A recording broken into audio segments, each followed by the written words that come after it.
Welcome to Pindar Poetry. We hope you learned something new. You start by preparing the work area and getting access fast.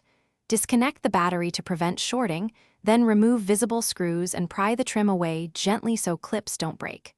Once done, lower the window about 1/2 to reach interior bolts, unplug electrical connectors, and set the panel aside.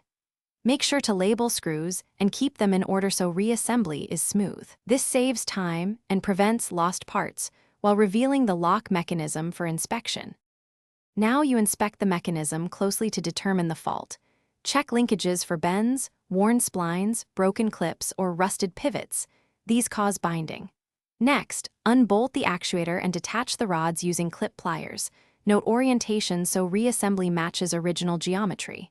Before buying parts, bench test the actuator with a 12V source to verify electrical failure. If it moves erratically or not at all, replace it. Meanwhile, lubricate pivot points and slides. Reassembly begins by positioning the actuator and reconnecting rods exactly as removed, then tightening mounting bolts snugly. Don't over-torque.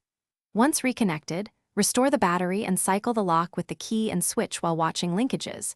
Make small rod adjustments so the latch fully engages without binding. If operation is weak or intermittent, check door harness voltage and fuses. Trace for corrosion or damaged wires. One key troubleshooting tip. If voltage is present but actuator is dead, replace it rather than repeatedly testing to save time.